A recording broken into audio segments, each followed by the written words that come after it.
Hakan Bey hoş geldiniz. Hoş buldum. Yaklaşık olarak bir aydan beri horlama protezi kullanıyorsunuz. Bugün küçük bir ayar için geldiniz. Şimdi bir ay öncesine gittiğimizde ne gibi sıkıntılar yaşıyordunuz? Bu hastalık size ne gibi sıkıntılar yaşatıyordu? Sonra çözüm yöntemlerine başvurdunuz. Bunları anlatabilir misiniz? Tabii şimdi şöyle, özellikle geceleri yorgun, yani uyuyamıyordum ben açıkçası uyku apnesinden kaynaklı olarak. Ve sürekli nefesim kesiliyordu. Yani nefesim duruyordu. Ve oksijen sıkıntılı vücut bir anda böyle bir hani can havliyle derler ya, o şekilde uyanıyordum. Sıçrayarak ve yani sabahleyin de baktığınız zaman yaz kış mı fark etmez. Yastık özellikle gerçekten gece terlemesi denilen olay çok fazlaydı bende. Terle uyanıyordum. Bu protezi kullanmaya başladıktan sonra özellikle bir defa bu gece terlemesi kalktı. Daha az uyumama rağmen daha zinde kalkar hale geldim. Dolayısıyla bu gerçekten gün içerisinde de böyle uyuklama şeyini ortadan kaldırdı açıkçası. Sürekli bir yorgunluk vardı bende. Yani tam olarak uykumu alamıyordum.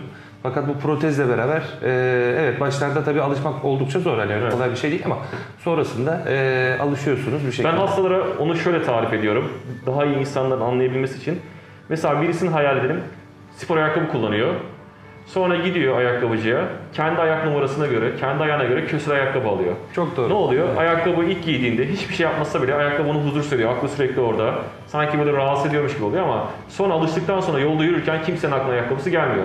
Bu protezde de ortalama alışma süresi 3-4 gece sürüyor. İlk başta bir sıkıntı yaratıyor ama sonra kullanmaya başladıkça her şey daha iyi oluyor. Hatta ben şuna benzetiyorum, mesela hastalar işte bana soruyor hani alışabilir miyim, nasıl olur falan diye. Ben de hep şöyle söylüyorum. Alıştıktan sonra kendinizi şöyle hayal edebilirsiniz diyorum hastalara. Gözü bozuk olan bir insan gözlüksüz nasıl araba kullanırken zorlanırsa protezsiz de uyumak o kadar zor oluyor alıştıktan sonra. O yüzden hastaların biraz sabır göstermesi gerekiyor. Peki siz protezi kullandıktan sonra neler değişti? Şöyle, protezi kullandıktan sonra özellikle gün içerisinde bir defa o hani yorgunluk kalktı ortadan. Yani normal bir şekilde hani uzun zamandır ben uyanmıyordum.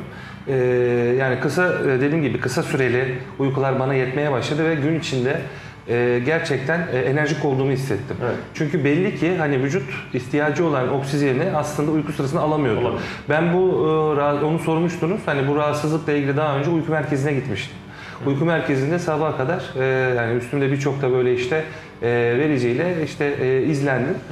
Yoğun uyku apnesi olduğu çıktı ortaya ve SPAP önerildi.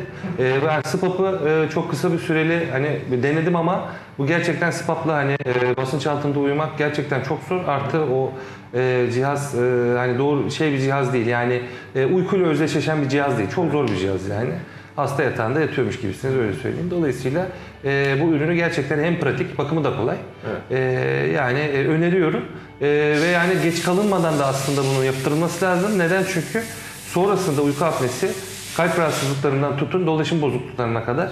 Yani temelde ne kadar hani rahatsızlık varsa çıkış kaynağı. O yüzden bir an önce çözüme ulaşması için yani tavsiye ediyorum bütün hastalara. Çok teşekkür ederiz. Çok güzel özetlediniz. Artık bir sonraki kontrolde görüşmek üzere. Teşekkürler. Sağ olun.